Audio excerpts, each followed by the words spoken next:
What up, Hyperchange? We are live. I'm using some new technology here, so I think we're going to get no glitches, and it's just going to be awesome. I'm getting a little sound every time I get a comment, which is kind of annoying.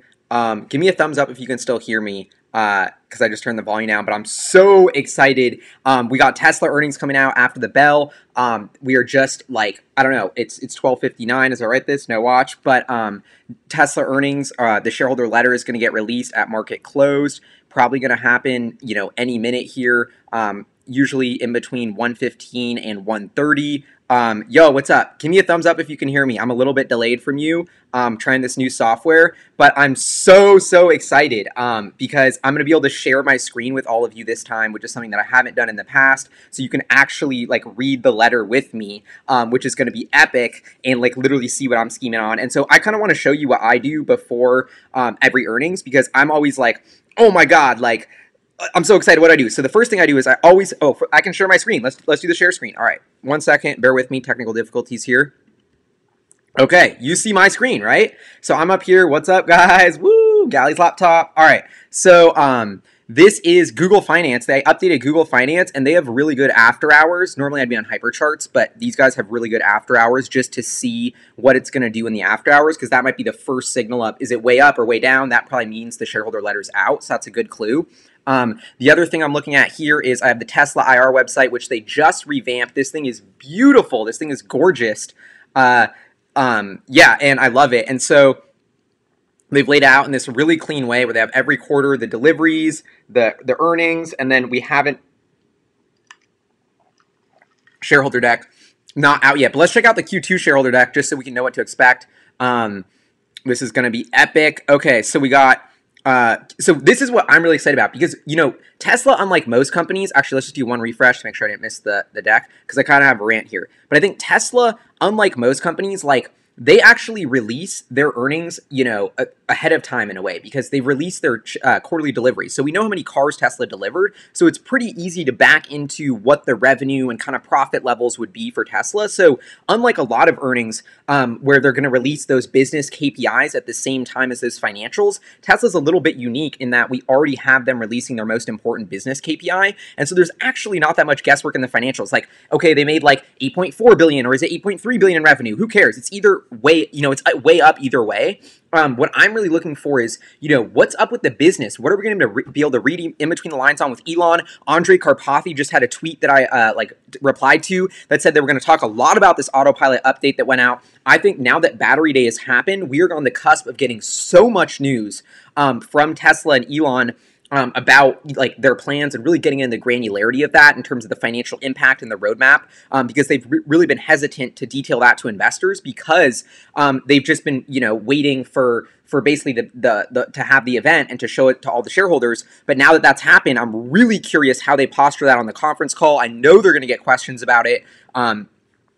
So we still, as you can see, I'm not sharing my screen, but you can see that the shareholder deck still not out yet. So this is what I'm basically doing on my live streams every quarter before, is I'm sitting here live streaming, like refreshing this constantly to see, when it comes out. We can go check Google Finance. We can refresh this, see what's up. So this is the after hours price, up 0.17% after hours. We can see not really a move. Nothing's happened yet. I kind of wanted to say, like, I really feel like the hype has like gotten crazy over Tesla earnings, which makes me really happy. Like, that there's so much interest in it. But, at the end of the day, like, what the stock price does, whether the stock price goes up and down, really doesn't matter. Like, we're here to focus on the fundamentals of the business. And that to me is why earnings are so exciting. It's not like whether they beat or miss forecasts. It's like, this is the true, from the horse's mouth, how the business is doing. It's literally like a boardroom meeting with Elon and Drew and the Tesla top executives and us, like, scheming in a room, asking questions, and it's publicly available. Like, this is an incredible, like, just if you're a business student to learn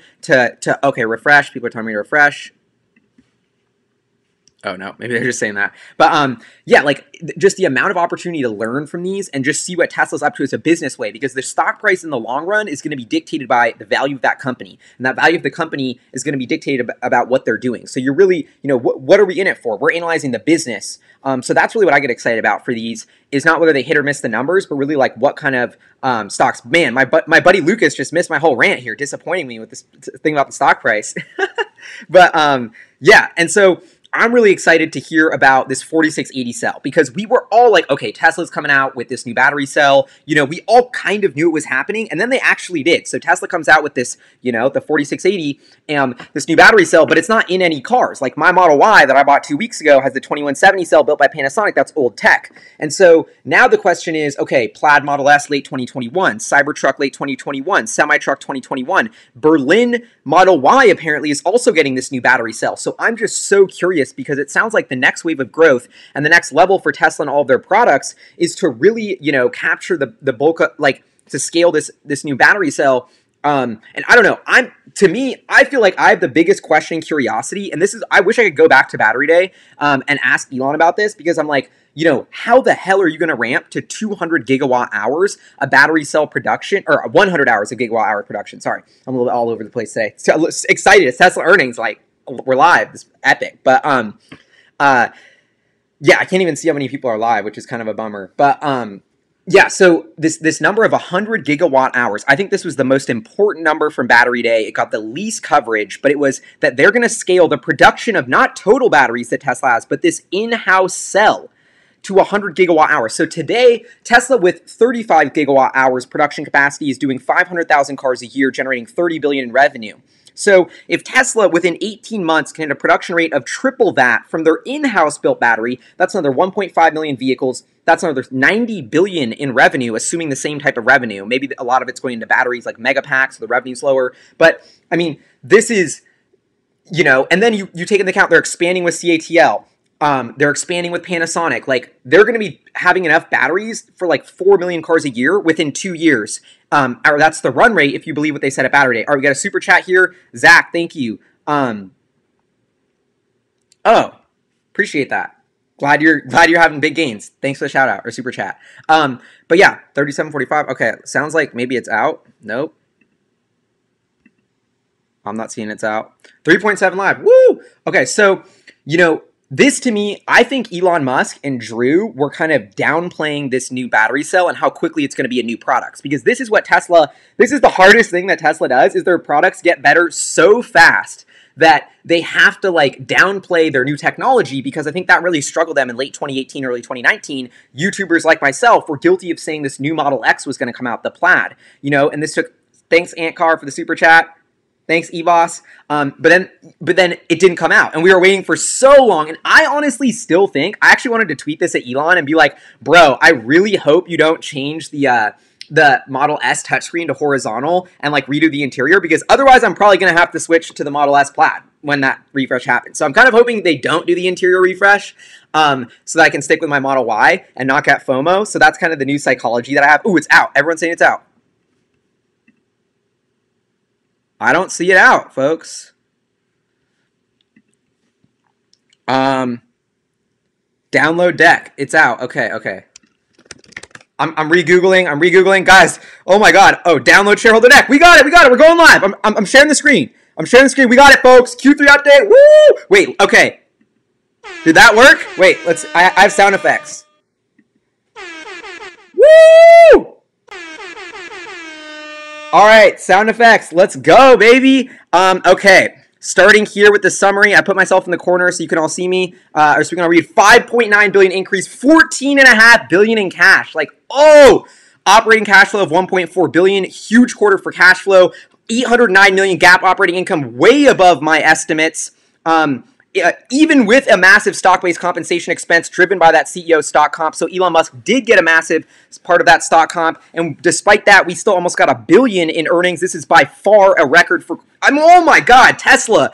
Dude, even better than I was expecting. Okay, we got to process all of this, but this is just off the bat here. We're looking at much better profitability than myself or the street were expecting. Extremely just blow it out of the park quarter. I mean, Tesla's pumping out $1.4 billion in cash flow this quarter. I mean, billions in profit. Okay, record vehicle deliveries, built out of 3 new factories, FSD rollout started. I mean, the biggest thing to me is even with Elon's stock package, for them to report this kind of profitability, they have got to be putting up numbers on gross margin. In terms of vehicles and stuff. Okay, third quarter, past 4 quarters, 1.9 billion of free cash flow despite spending 2.4 billion on capex. I mean, it is insane that Tesla You know, even with spending 3 factories around the world, still has cash piling up in its bank account. Think about that. This is a company that's literally expanding at a breakneck pace, hiring everybody they can, expanding as fast as possible, and they're still having billions of dollars pile up in their bank account despite ordering all these billions of dollars of equipment for all these factories they're building. That is an amazing asset to own. And that's why I'm, loving my Tesla shareholder position. Model Y expected to reach Model 3, stabilizing Model 3, GAAP operating margin of 9.2%. I mean, this is, I know I'm getting a little bit too hyped on the profitability. I never want to focus on that. We're supposed to focus on the business, but I mean, Tesla is the Apple of the automotive world. You know, why are they justifying a valuation that is more on a price sales basis than every other automaker in history? Why is this breaking the norms that Wall Street can't fathom? It's because they can't fathom this is a computer on wheels. There's levers on that gross margin, whether it's FSD, economies of scales, robot building the cars, new factories, and economy, just scaling deliveries, really. But the economies on that gross margin are really going to make Tesla's valuation on a price sales basis look so different. And we're seeing the evidence of that. 9.2% is an unheard of operating margin for an automaker that's scaling this quickly at this level. This is literally the evidence of the Harvard case study that they're going to write 10 years from now about how Tesla broke every single rule in the record book, and that's why everybody was wrong. The whole way you analyze car companies is just thrown out the window because Tesla's on the cusp making 25 cents in profit per car, not 2 cents in profit per car, which is the industry norm. Anyway, I'm getting too hyped here. Okay. At Tesla Battery Day, we announced plans to manufacture the in-house Okay, they don't say much about the 4680 cells. Okay, here we're going to dive into the numbers. Regulatory credit revenue, we knew that was going to drop off. Oh, actually, that didn't drop off at all here. I'm still looking very strong at 397 million. So, you include that. That was a big piece of Tesla's profitability, but that looks like it's going to continue. Automotive gross margin, it was a blockbuster quarter for gross margin. That drove a lot of the earnings. So this is the thing of, like, people used to say Tesla can't build their cars profitably. Their pace of innovation at the factory level, at the factory floor, with all these improvements is compounding. And, what Zach Kirkhorn kept saying, and Wall Street was giving him no cred about, we're going to keep improving gross margin. And, Wall Street kept saying, oh, the gross margin bump is a one-time thing. Everybody on CNBC saying the gross margin bump is just going to happen once because they did the regulatory credits. Well, guess what? Regulatory credits went down this quarter, gross margin way up. Like, literally, step by step, Tesla's financials, which are trailing, this is 3 months ago, are finally validating the thesis that all these bullish investors have. And so this is why I keep coming back to this Tesla, the stock price soaring, the company's value skyrocketing. It's not because there's some irrational equity price bubble occurring. It's because the fundamental value of this business is just skyrocketing because they're just making billions of dollars and they're just increasing that profit. Anyway, so operating margin 9.2%, more than double operating margin, despite growing. I mean, this is your business 101 here. If you grow like crazy, you're not going to get more profitable at the same time. That's very rare, but especially when everyone else is shrinking and it's such a capital-intensive industry. I mean, there's just so many norms that Tesla is shattering with their business model. Okay, revenue up 39%. Here, I guess you guys can read with me, so. Yep, so 290 million. That was the 300 million of stock-based comp expense. Shout out to James he's been on my channel, but he did incredible analysis on my last video. I pinned his comment that guessed 300 million of stock comp from Elon, so he was on point. 5 billion of a capital raise. That 5.9 billion in cash increase, not all from the core biz. So important to keep that in mind, but still, Tesla. I'm really, just to see this company at $2 billion in cash on a shoestring budget a year ago, trying to make things work, barely, not making money, needing to scale, kind of a really desperate, dark time for Tesla. To see them make it through it, it's just so night and day. I mean, the risk of, the chance of Tesla's success went from like 10% to 90% in the past year, honestly, with all this financial things coming into place. I mean, $14.5 billion in cash. You're not going bankrupt. That's like a small country. I don't know, So massive production really did. Ooh, did they? Oh, no, they're still not going to break out Model Y deliveries for us, which is interesting.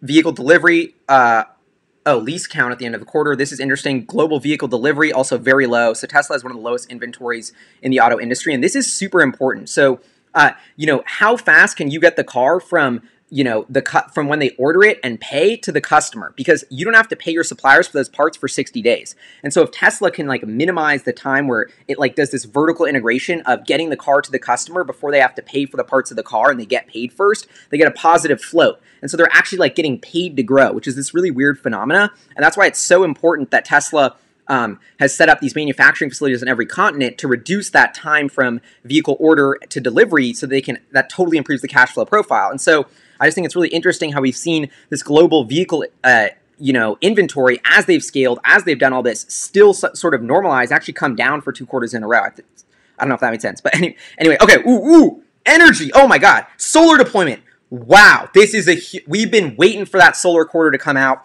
57 megawatts, this is a huge increase, only up 33% year over year, but if you're going to see my chart on this, it's like, woo!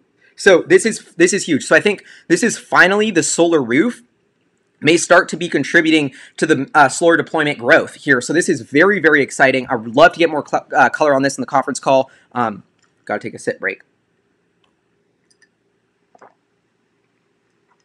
So, where's storage deployed? Oh, here we go. Whoa!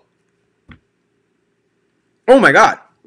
Storage deployment of and this is, so these past 4 quarters are not doing it justice, because storage deployment was going like this, it went way up, and then it kind of flatlined after this crazy growth, and now we're seeing it go skyrocketing to another level. And I'm going to have a ton of crazy detailed charts on all this in my earnings video that comes out after the call. But just to see, I mean, huge, this is the quarter for Tesla Energy we have been waiting for. So, I mean, the good news keeps coming out of this report. Tesla, super profitable, the vehicle business crushing it, the energy business, which had been neglected and sort of really on the back burner, not getting focused, not meeting this hype that Elon and the company were giving it and that we know it has. Now that's really happening. And I don't think that's anything like, there's nothing bad going on. It just takes time. And so this is really, really exciting to see that storage deployment. You know, the Megapack just launched a couple quarters ago. That's really kicking in. The solar deployment is really ramping up as well. I mean, I need to get into the energy business here.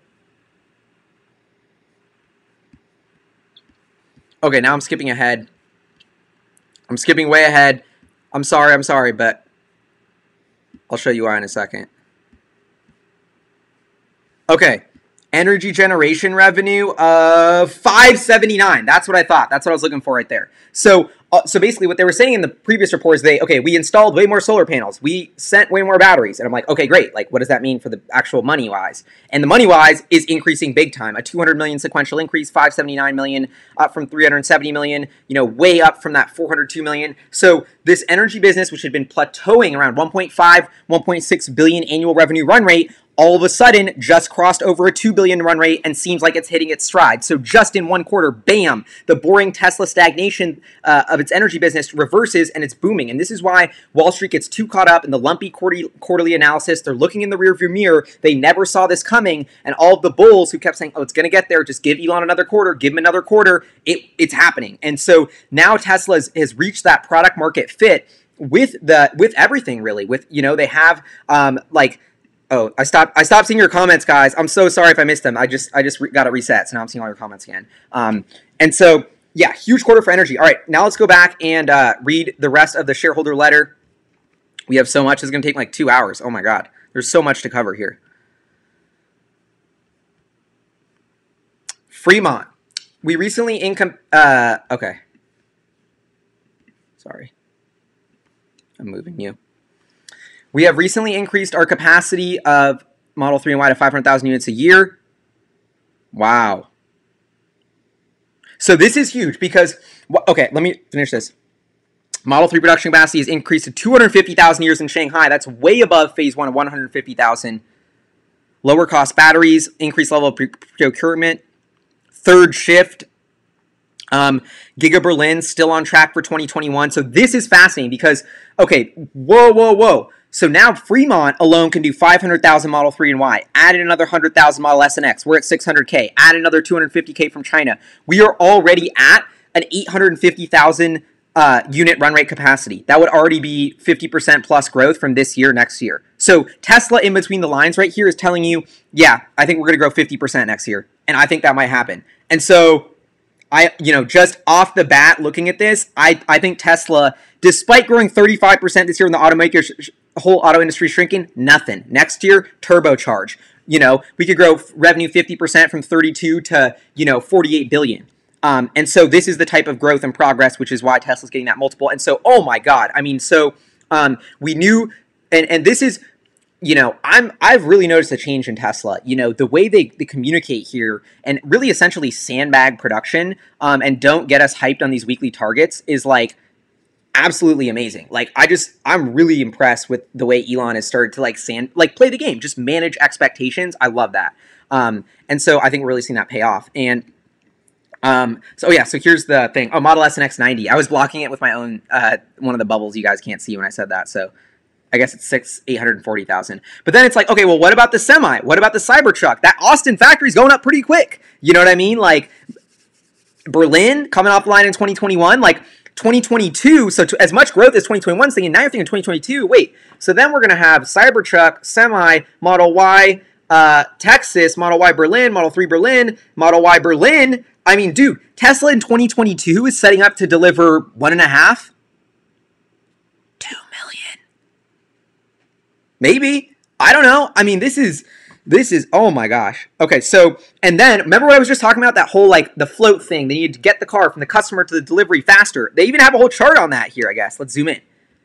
Ooh, look at that. So, installed time. So this is fascinating. This is a new chart. So let's try and figure out what they're doing here. Delivery percentage of locally made vehicles. Wow. So you can see this is only going to keep going up. Chad, what's up? Hypergrok for the win. You know it. And so, yeah, this is really fascinating. So this is the evidence of what I was saying of, wow, they're really doing this. Autopilot Fsd. Let's go, folks. Let's go. So we got Autopilot coming out. I've got to say, I've been using Autopilot on city streets, and I don't have this new FSD update yet. Like, not the cutting edge, but pretty close, I guess. And it's been going through some, like, intersections where there's, like, no yellow line. There's, like, a guy trying to take a left and cut in front of me. It's, like, a four-way stop. There's, like, all these pedestrians, like, downtown Seattle. Like, really, like, downtown Seattle at rush hour. Like, really crappily marked intersection. And I'm, like, I put on Autopilot to kind of, like, play the game, right? I'm like, ooh, let's see what it can do. And it has been crushing it. And so I personally have been, as a new Tesla customer since last quarter, I got my Model Y, like, I've gone from just talking about this Autopilot to using it every day. And, oh, my God, this is a game changer. Like, such a game changer. And so to see, like, I almost think even if they stopped improving it, it's worth like 15 grand today per car. The fact that they keep improving it this quickly, it just blows my mind. And then the way it works with the software. So anyway, you all know that. City streets, this is coming out. Oh, the Model Y acceleration boost. Okay, I'm going to make a whole, I think I got to admit, I think I'm going to make a whole video about how I copped it. And I have an announcement.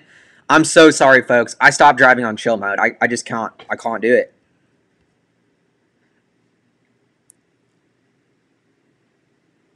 Okay, so this is my favorite part of the battery thing. So my big part of battery day that they never talked about was, okay, why is Tesla building up all this cash on this balance sheet? What are they going to do with all this money? I know Elon's got an idea to spend it. First of all, they want a bigger cushion. They got 3 factories, da-da-da. But they also want to go one step vertical into battery cell production. And so you think about, that means a lot of CapEx. Look at the Gigafactory. It's like Tesla's here and Panasonic's like this whole part here. I get some of it's the drying oven, but like, you know, it's a massive amount of machines and equipment to make these batteries and significant CapEx. So what I like here is they say that we believe per gigawatt hour per CapEx have declined by 69% for today's production process. So Tesla, with their new batteries, way cheaper to build out these battery production lines.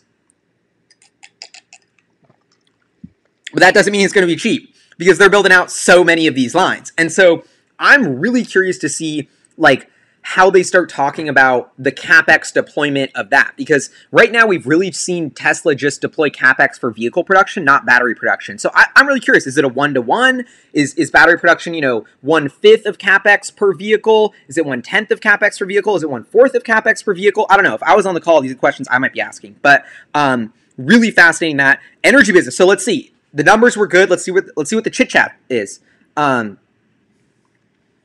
Energy business, 759 Megapack. At Giga Nevada, production more than doubled. So Megapack, oh my gosh. So I think, you know, what if you could have a investment, what's the biggest problem you want your company to have? Too many people want their thing. They can't build their widget fast enough, and everybody's desperate and wants to pay them for it, but they can't build it fast enough, and that's their biggest constraint on growth. That has been Tesla's problem since I've been following them. That is the core fundamental of their entire energy business, is the Megapack is like every utility's begging for it. We just can't scale it up fast enough. The solar roof, everybody wants it, but we need to test it before we let everybody get it. Like, these products are just going to dominate. And as much as Tesla has this reputation for moving fast and breaking things and being a startup, they actually really take their time to test and validate products and make it perfect for the customer and not give in to Wall Street to just rush a product out the door. And I know it may not seem like that, but they do have that. And that's a really tough struggle. And and to me as an investor, I'm like, bro, let's lose money. Like I even went on Cheddar 2 years ago. I was like, dude, I want Tesla to make money. Screw that. I want Elon to go on do R&D full time. Like we should be spending money on everything constantly. Like if we're making money, I'm pissed. You know what I mean? Like, so that's kind of how I think about it. Like, I'm so long term. I really want us to build value, build the right customer relationships. And so, in many ways, I think the solar roof opportunity and the energy is just as big as cars. And I really want to hammer that home because, you know, when we think about Tesla and this car company, it's not just car company, it's this whole energy ecosystem of the way we use, consume, and store energy in society as humans. 8 billion monkeys on the rock. I can't think of a more important thing than the way we use, store, and consume energy and reinventing that, getting us out of the fossil fuel era. It's really this massively sort of systems approach business model, which is apparently nobody on Wall Street or in the business world can wrap their head around. Until now, it's starting to catch on, but you know, that's why this energy piece is so important. And what is going to drive demand for increased electricity? Way more electric vehicles on the road. And so Tesla's almost creating their own problem and market need here. But I really, you know, I'm looking at all these houses over there outside. You walk around any street, nobody's collecting sunlight. They're wasting sunlight. They're all spending tens of grands on a roof. I mean, it should be a solar roof. Roofing is the most unsexy, boring business ever. And there's 5 million of them sold each year in the U.S. They cost about a Model 3. I mean, this is going to be, yeah. Anyway, and so I'm very, very excited about this business personally. Like, if there was like an area to focus on for Tesla that I think not enough people are excited about, it's FSD. Even though a lot of people are excited about FSD, they're not excited enough. And solar roof, and then I guess the grid scale energy too. But wow, 1.5 days solar roof install, which is what the pictures are of. Okay, this is fascinating. So the biggest thing to scale here is going to be how fast you install that. That's actually the biggest problem and pain in the ass of getting solar panels on your roof is like putting them up there correctly. And so with the solar roof, it's even more complicated. And so if you're going to sell millions of these roofs, we need to perfect that process. And so this is what Tesla is showing and touting here is because they know investors are like, okay, well, this is great, but we can't do 10 roofs a week, bro. We got to do 1 million or whatever. Like, so I guess actually 10 roofs a week adds up. But anyway, so outlook. Ooh. This is the good part. We have capacity to produce over 500,000 deals. So 500,000, the 500K is still on track. Let's go. I mean, we kind of knew that, but that's good to hear them say it. Achieving this has been more difficult. Still our target. Primarily on quarter-over-quarter increases in Model Y and Shanghai production, as well as further improvements in logistics delivery efficiency at higher volumes. I mean, Tesla's most deliveries in a quarter is like 100K. This quarter they did 140K. This thing's like, you know, if they grow too fast, it bursts at the seams. Like, this isn't software where they just click it and deliver to you. Like, they literally need to build that car and move that car halfway around the world to the customer. Like, this is a really hard business to scale. And that's why, like, when you compare these growth rates, you're comparing it to, like, software companies. And I actually, even my Tesla to a Trill presentation I gave back, like, 6 months ago, it's all about how, like, Tesla's actually grown faster than all of these dope tech companies that people think are high-growth companies, even though they sell software that can go around the half the world with a click, and Tesla actually has to build a whole car and ship it. Like, this is, for a vertically integrated manufacturing company to scale at that pace is 10 times harder. You know what I mean? So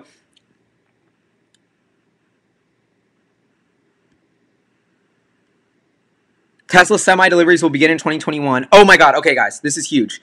We are currently building Model Y capacity at Gigafactory Shanghai, Giga Berlin, and Giga Texas. This is new terminology.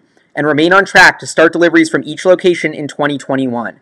Tesla semi-deliveries will also begin in 2021. We continue to significantly invest in our product roadmap. So this is huge because now we all know the Austin factor is going up quick, but now they are really moving that quickly. Yeah, so great question by Art on the super chat. Capacity is capacity. And so Tesla traditionally has been only capacity constrained. Like whatever the production capacity is, they basically just sell every car they build because too many people want them.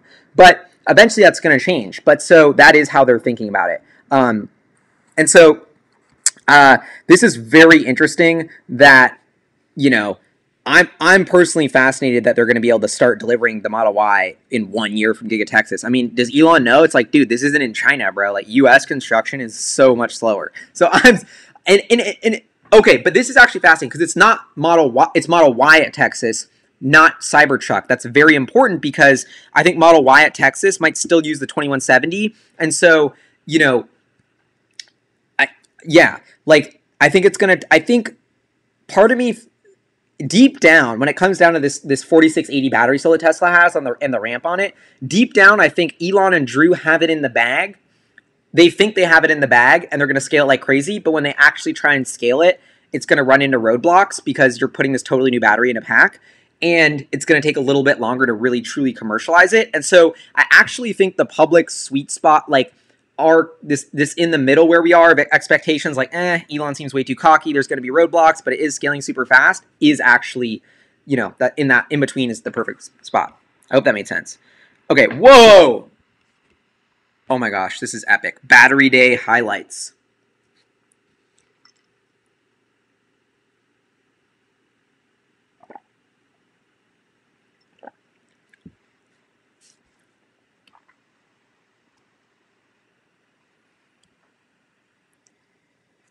All cathode material bulls are used in 4680. Okay, this is fascinating. So it seems like they literally just summed up all of Battery Day into like one slide. Wow. I mean, this could be I mean, this is like a PhD. This is like the Green New Deal in one slide.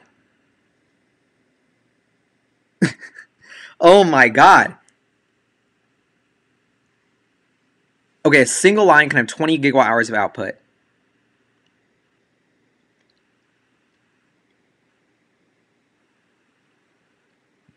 So this is all tech nerdy stuff. You know, they're telling you more about the cell, all these innovations they made. I mean, this is insane. It's funny because this is the Maxwell part, the dry battery electrode right there, and it's like such a small part of the innovations that Tesla had. Like, it was really just a tuck-in acquisition when we all thought it was like the biggest breakthrough. So very interesting. All right, photos and charts. Let's go there. Ooh, Model Y factory. Wow. I mean, this is, you know, Tesla Shanghai here. They're just, I mean, this is crazy. Look at this. Like, it's a whole complex. This is so much more. I mean, this is just a massive complex. Gigafactory Shanghai, Model Y diecast. So it sounds like they're going to bring that new die casting technology to Shanghai here. Wow, look at the body shop. I mean, Tesla's crushing it. I think they're going to sell millions of cars a year in China. At least 500,000 is my opinion, honestly. Wow, look at this new paint shop. This is incredible. And so I know, you know, a lot of people complain about Tesla's paint. I think it's very interesting because I think their paint's fine. You know, the paint on my Model Y was perfect. But the Fremont factory they bought was a super old factory, and they like overtook the paint shop. And so there was a lot of problems when you do that and you're not designing it from scratch. And so as easy and simple as that is, you can't just redo the paint shop instantly. Like, it's a really big, massive machine. And so I think one of the things Elon was most excited about with these new factories is like the new paint shop from scratch. And so I think that's why they put this picture in. And the way they talk about the paint on the new, you know, Berlin, where it's going to be this flop and this crazy paint shop in Berlin and this thing called flop, where it's like a 3D part of the paint. Tesla to the moon, thanks to the super chat, TR. Yeah, so yeah, this is cool. Maybe this is that future state-of-the-art paint shop that Elon Musk has been teasing about with the flop. I think the Roadster, if you check out my video I uploaded, which is just like 40 seconds of like me up close with the new Roadster at Battery, like, oh my God, like just freaking out. You can see how crazy the flop is. Yeah, it's just crazy. I'm honestly like not confident enough in like, oh, I realize I'm streaming my own video. Whoops, I'm gonna close that. Let's see what Tesla stock's doing. Oh, went way up, way down. Who cares? You know, we're a lot more focused on the business than the stock price. Oh, any thoughts on the new Hummer? I might as well give you all my new thoughts on that. You know, the new Hummer. Oh my God! I mean, I already made a video saying the Hummer was a joke when I was asked about it on Yahoo. Oh, HyperGuap. I'll answer that question. I haven't reviewed any of the applications yet, so nothing has gone out. So that's going to happen next week. I'm doing Tesla earnings this week, but yeah. And so, wow. All right, wait. Let's just move on here. Giga Berlin? I mean, this was just a pile of mud. I mean, the speed at which Tesla is expanding here is insane. And they're going to, like, build it here. There's going to be, like, that crazy, like, club, I guess, dance floor. They have that on the rendering. That's so awesome. So, I mean, it's incredible to me how fast Tesla is building up all these factories. I mean, literally just booming factories all around the world. Here's Austin, it looks like. Wow, this is gorgeous. Right next to the highway there. That looks very strategic. The river's got to be somewhere. I know there's some river. Is it over here maybe? Wow, I think this is going to be, if I was like an engineer coming out of college, I actually think like the coolest place to possibly work on the entire planet would be the Tesla Gigafactory. Like literally, I actually think it would be like, there's just going to be so many smart people, so many crazy projects. Austin's the coolest town. They're going to have that boardwalk by the river. Like, I don't know, it just makes me pumped that like Tesla is like a value add to this city, you know, like almost like, you know, I'm kind of jealous here. I'm out here in Seattle. I'm like, damn, like we don't have a big Tesla HQ. Like, kind of bummed. Like, you know, anyway, I think this Austin factory is going to be the crown jewel.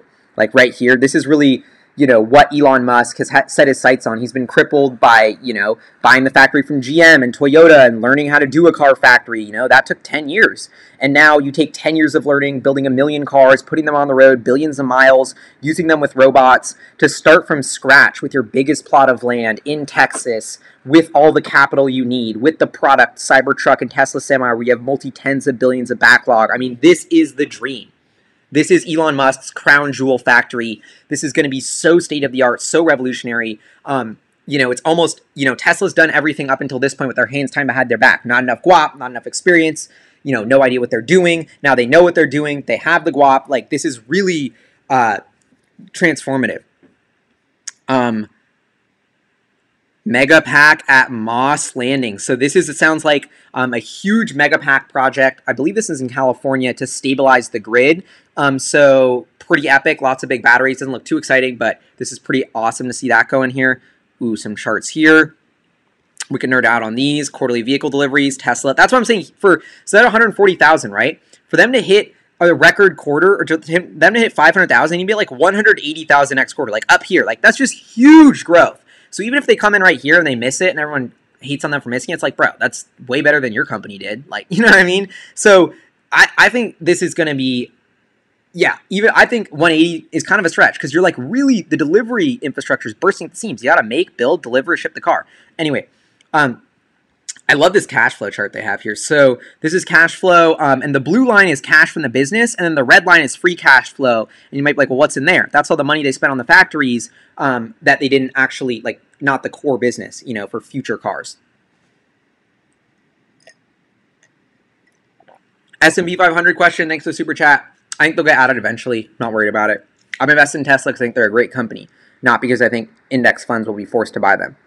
And so operating cash flow, you know, I think free cash flow, you know, this is, okay, I'm going to sidetrack here, but this is the money coming out of the business, the blue money, but then you spend all the factories for future growth because Tesla's growing like crazy, so that's this part, and then this is the money that actually went into your bank account. Free cash flow, it is quarter of 1.4 billion. This is the highest in Tesla history. 1.4 billion after they made 2.4 billion, but they spent $1 billion on factories. I mean, yeah, maybe I'm diving too deep on that, but that's what it is. Net income, profits, all-time high there. Trailing 12-month vehicle deliveries, also beautiful chart. The trailing 12-month to kind of smooth out that trend. I mean, Tesla in the past 12 months has done over $4 billion in operating cash flow. I mean, $4 billion operating cash flow, that's, you know, that's on a $400 billion company, that's a 1% cash flow yield. That operating cash flow is growing at 100% or whatever per year, probably way faster. So you get a 1% intrinsic cash flow yield growing at 100% or faster. That is an asset I would rather own than almost anything in the world right now in terms of like safe haven, just like store of value, like not even growth, just keeping my value there. I almost think it's so, you know, and the stock market's always forward-looking. It's always analyzing what's ahead, the trajectory of future cash flows. But I think a lot of finance is really, you know, there is no alternative. Everything's relative. And so if interest rates are dropping off a cliff and startups valuations are so high and, you know, a business that has a PE of 10% cash flow yield, that just doesn't exist anymore, a good business with 10% cash flow yield. That just yields vanished for everything. I mean, the 10-year bond is like 1 or 2%. So I think it totally makes sense that these high-growth companies are trading at, you know, 100 times cash flow if that cash flow is growing rapidly and is really solid for years to come and they're in a dominant position. You know, 50 times cash flow makes even more sense. It's a 2% yield. So I'm not saying I totally believe that, but like I'm just trying to rationalize and think about it different ways because I think, you know, I've held on to like basically all my Tesla stock. I sold a little to get my Model Y, but you know, I'm still in this thing for the long term, and I still actually don't think it's totally overvalued at all. And frankly, owning the product has made me so much more obsessed with this company and so much more confident this thing's going to 2 trillion, 10 trillion actually, because it's just incredible. All right, financial statements here. Let's get into the weeds. Anything we missed? Larry Goldberg, big super chat. Appreciate that.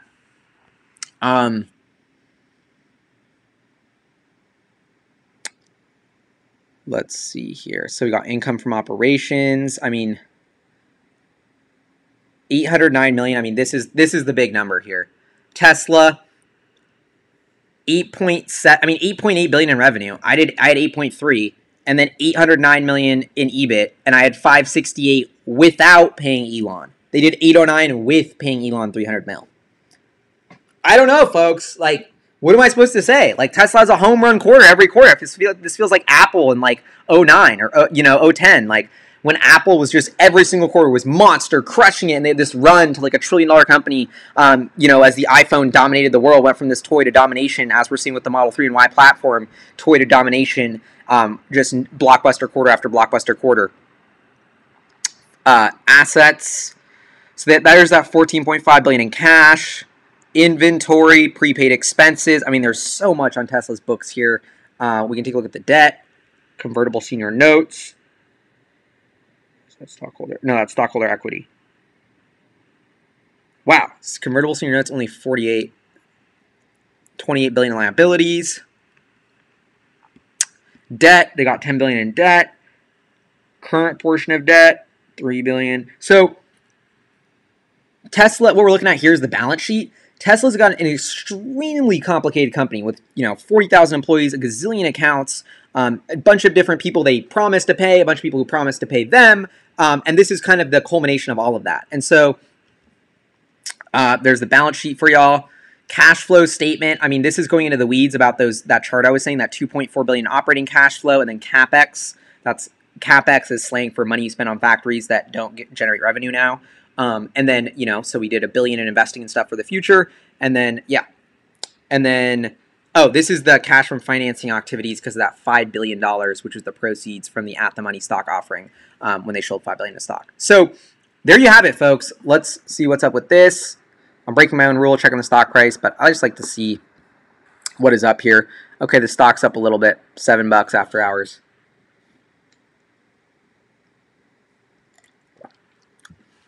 Okay, so that's it. Tesla earnings, we did it. Oh my gosh, I thought it was a blockbuster quarter for Tesla. They beat my expectations significantly. You know, I kind of think in a way, I don't want to say that the numbers and financials are getting boring, but they kind of are because we knew how much, you know, before it was like Tesla's on this shoestring thing. We're watching this soap opera. We're trying to see them survive. And now the kind of survival is, you know, a foregone conclusion. And we know they're going to be profitable. We know they're going to make a ton of money with this level of deliveries. We know they're going to make even more money next quarter when they deliver more cars. The fascinating thing is the in between the lines news updates we get on this. And so in the conference call in an hour, which I'll be listening to, we're going to get so much fascinating news updates. I think the biggest thing is clarity on that blockbuster energy quarter. Silver lining there. Energy had a blockbuster quarter, not just solar, but batteries as well. Both of them blockbuster. We haven't seen that in a long time. Record revenue from energy. That's huge. Other thing, second silver lining that I'm going to say here, I think we got to go with gross margin. You know, we saw the regulatory credits still be strong. We take a little hit. Gross margin still popped up huge. Scaling Shanghai, scaling Model Y.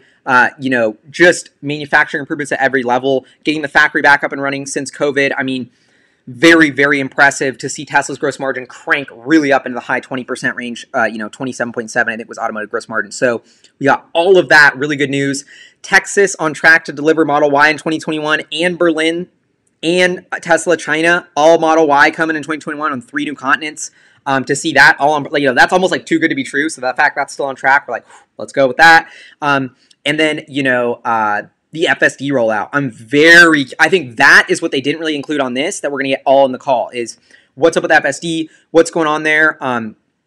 Karpathy is going to be on the call. You know, Elon, they're going to talk about that. I'd be fascinated. So if I had some questions for the conference call, it'd be, you know, I hate to be that guy. Okay, first question on the conference call would be, because I don't want to do CapEx yet, but first question on the call is like, what's up with FSD? Is the price trajectory going to go up by more than 1G update, now that this full self-driving thing's there? What about the Tesla network? Are we going to launch that with drivers soon? It seems like everything's getting close. I feel like they've just been, dead silent on that, but I'm really excited. And so very pumped. Sorry, I was got cut out trying to catch up on your super chats there. But I'm trying to think of any other silver linings that were in this quarter. I mean, the FSD thing. The other thing I would ask about the CapEx is what is, CapEx per unit for vehicles? And then once we integrate into batteries, how much CapEx per unit does that add? Is it double? Is it half? I don't know. That's just like, I'm just kind of like curious about that. But, and what I said in my earnings thing said, some guy on CNBC saying the 9.2% was disappointing. Bro, like, I don't even have time for CNBC. Like, dude, the financial media just took such a big L on, like, who's watching them anymore? Like, dude, you would have lost, like, nobody can be watching them and following their advice because you would have been bankrupt. Like, you know what I mean? Like, I said, anyway, you can't get me sidetracked with that. But I'm trying to think of other silver linings here, or questions I would have. I think what this is all going to come down to, folks, is what I said before this letter came out. I'm still curious, bro. Okay, the letter was cute, Martin, but what about the 4680, bro? Okay, we got the stats, we know the tech, but like, when's that thing getting into a car? Well, how's it going to ramp? Is it going to be a Model Y in Texas? Is that going to be the first 4680?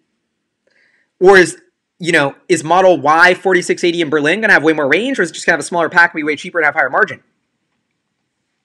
I am so curious. Trying to think of if I have any other questions. If you want to leave me any notes or comments here, I got like 10 minutes or more to hang out before getting ready for the conference call. And so would love to know if you have any other questions or comments, or this was a dud. LOL. I didn't think it was a dud. I thought it was awesome. Elon says FSD taxi by next year. It's going to be plaid. Thanks, Hernan. Okay, I'm just catching up on all your super chats here, but yeah, so I would be curious about that too. The 4680 for storage products. I mean, I'm so curious because like I thought they were going to do the Model Y. Ready. Thanks for super chat. I thought they were going to, oh, my microphone's too loud? Sorry. I'll scoot you back. But so I was like, Model Y, like, or this 4680 cell, like Plaid Model S, like, wasn't that supposed to come out in Q4 this year? So I think that's part of the hiccup of commercializing this 4680 cells that led to the delay of the Plaid. So you said hyperguap for French, and I almost tried to say hyperguap in a French accent. You're just throwing me off here. Yeah, and so the conference call is coming out at 1:47, or it's 1:47 right now, 2:30 I think, so in 43 minutes. Will I stream the call? Probably not, because it's just technically difficult, but you can just go to Tesla IR and just stream it. I know a gazillion other people are streaming it on YouTube. I'm going to make a video, maybe live stream, but probably just a video. Thanks for Hyperchange since 15K. But after the earnings to go through the conference call, because I think my question is going to get answered on the call, or even if they don't answer it, I'm going to be able to read between the lines on what Elon and Drew say about what's up with the 4680. Because you told me about it. Okay, now I'm like, how long is this thing a science project for? So you missed something in the capacity slide. There's another factor in the U.S. besides Texas.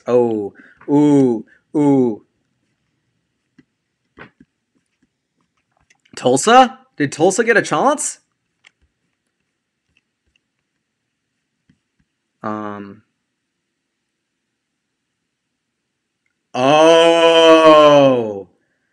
Okay, folks. I don't know who told me that, but yo, this is why I love you hyperchangers. Yo, I really appreciate the community, by the way. I just want to shout out because you guys, everyone, or guys and girls and everyone, just so much like the help I get from the community, the emails, the love, like I just love, it's just such good vibes. And such an awesome community. So I'm so grateful for you all. But Tesla semi-truck in development and Tesla Roadster, which are going to be built in the United States, not at Texas. And it doesn't say at Fremont. And they don't even have space at Fremont.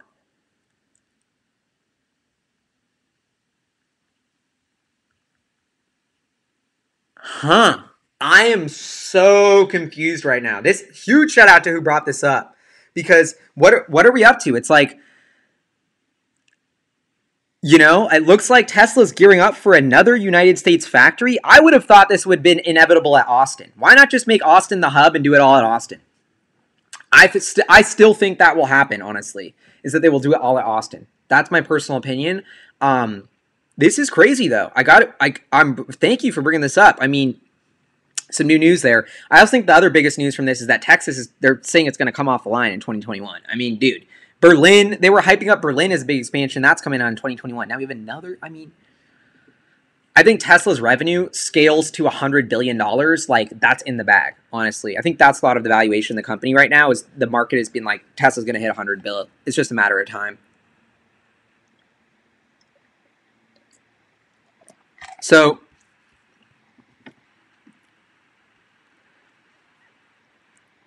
could be Nevada at the Gigafactory because I do know they have, it feels like they have more space there, but to me it's like, if you're going to be building all the new batteries at Texas and the new batteries are going into the Roadster and the Semi, wouldn't you have them there? Or maybe, this is even another thing, maybe the Semi and the Roadster are an even slightly different battery with a different battery chemistry, and that's why they'd be in a different battery, a different factory, because they would have a different battery factory. But that doesn't seem like a good enough excuse. So, Jonas, thank you for that question about thermal management in the 4680. Can they be charged faster? I mean, okay, first of all, I got to say, V3 supercharging is so fast. Like, I do not think Tesla's charging speeds are a problem. I think they're great as a Tesla owner. But I think V4 is coming. You know, V3 supercharging is 1,000 an hour. That's going to crush it. But I think V4 is coming for sure. Okay, Larry, you just said it in there, 1 million units in 2021. Okay, so part of me thinks Tesla will actually deliver 1 million units next year. The more I'm thinking this through, that capacity of 850, you count in some scaling, you count in some Elon push there. Like, dude, I think Tesla has a chance at 1 million cars next year. You average 50K a car, that's 50 bill in revenue. I mean, dude, this is big time. I think Tesla's gonna.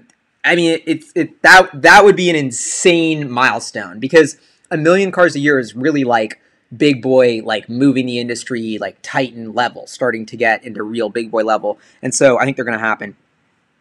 I would say whether it's they deliver 1 million cars a year or not, you know, right now Tesla is at about 500,000 years capacity. You look at, you know, this year is 840,000. You scale this or fast forward to a year from now, Tesla's at about 1 million units per year capacity, give or take. And yeah, and then by the end of 22, close to 2 million production capacity. And so, and this is the growth that the market is pricing in and expecting and getting so hyped about. And it's just, I mean, it's almost too good to be true. Like as someone who's like, you know, had all these, added model Shanghai production, that's a slam dunk. Larry, bro, you're my favorite super chat guy now. Sorry, everyone's my favorite, but Larry's coming in with some awesome stuff here. You're right. It's not even Model Y Shanghai, which I've heard Model Y Shanghai is in construction now. That's supposed to happen. Like, I almost heard rumors they might finish that before the end of this year. You know what I mean? It's definitely happening Q1 next year. And so, man, this is good. It's like, but as I was saying, like my own estimates, like you can go Google, or I don't know if it's Googleable anymore, but I wrote this letter called Tesla's The Apple of the Automotive World is Ripe for the Picking in 2012 when Tesla was at 27 pre-split. So that's like, what, like $7 a share, like non-split adjusted.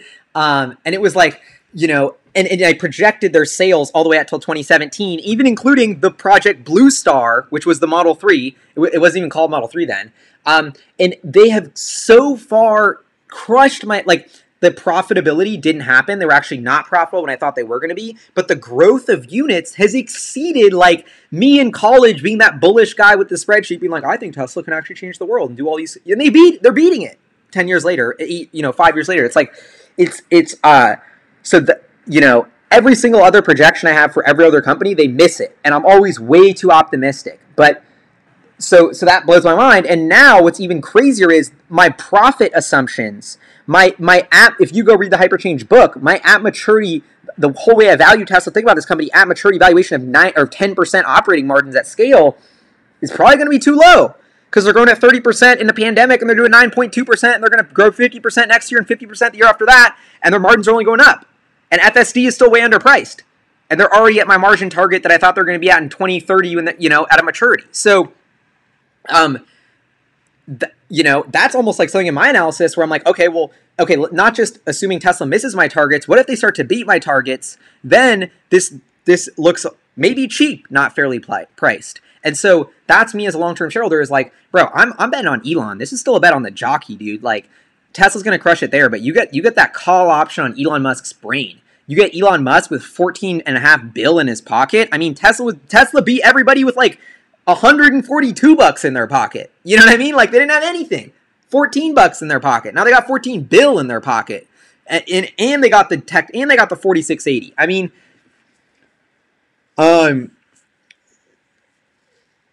yeah. I think. Oh, is it too loud? I'm sorry, I'm too loud. Turn down the volume. Usually I'm too quiet. I'm too loud. All right, I'm sorry. Tesla Indonesia. So I've been hearing rumors about that. I think Indonesia, I don't know, my geography is not great, but I think they have like a really big population.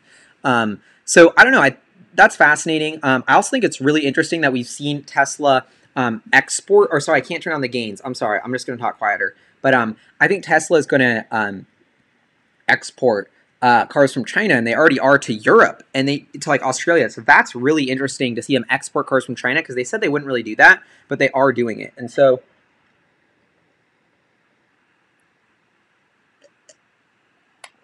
yeah, so I think, Raj, you're right. They're undecided. I'm putting the mic on galley mode. Boop. So yeah.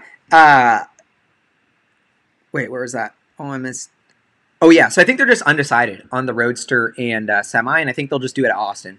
That's it, I'd also be fascinated to get an update on that cathode project, the salt clay mines, those are really fascinating projects. A little too future R&D, louder, I love it. But yeah, and so very curious. Tesla India, yeah, I was way more expecting Tesla India than Indonesia perfectly, but so it's interesting that they said that.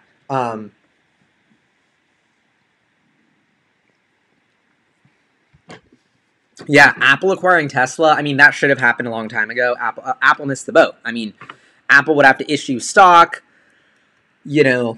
Tesla's really expensive. Tesla's like one of the most valuable companies in the world right now. And so, yeah, hits a guap button. Okay. Where are my sound effects? I had some sound effects. Can you guys hear my sound effects when I do them? I'm going to try and do them right now.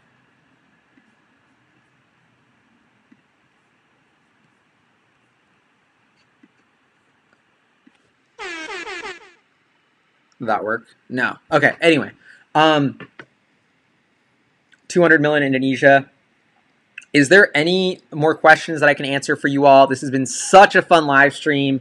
Tesla Insurance, it's in California. They're perfecting it. They want to make it perfect, and they're going to expand it. Still in beta.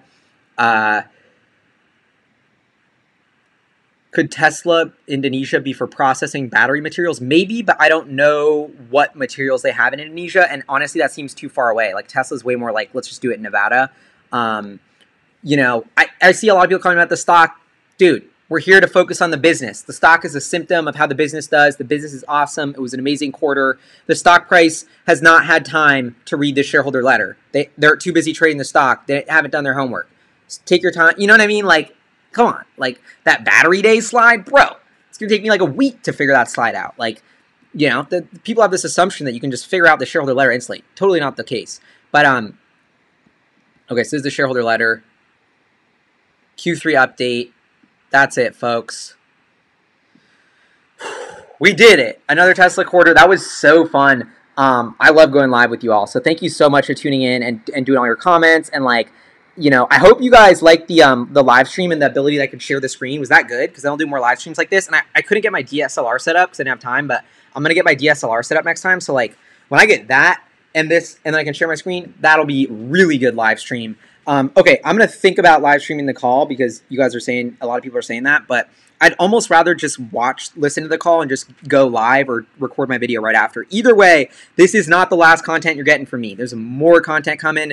And I also, just because you're on live stream now, like Battery Day itself, So I took some wild footage of like behind the scenes battery day, like me like at the event, like scheming, like just really basically taking you with me at battery day. And it's like a vlog video that I'm gonna edit. It's just taking me so long to edit all these videos I have. I also have one about Automotive and visiting their factory, and so that video is coming out soon. And just stay tuned. I'm so like I have so much content that I'm excited to share. So anyway, thank you all so much for tuning in. Tesla earnings. We're gonna break an hour on the stream now. Okay, I guess I'll sum it up. So crushed it. They crushed my expectations for revenue. They're selling cars for more money than we thought. Their energy business doing better than we thought. Selling more solar panels than we thought. Selling more batteries than we thought. Making more money per car than we thought. Expanding faster than we thought. Gonna have new products coming out faster than we thought. I mean, dude, it's all good news. I wish the headline of the New York Times and CNN tomorrow was like, read the Tesla Q3 earnings letter because you are gonna get pumped about the future if you read this thing. Like, bro, like.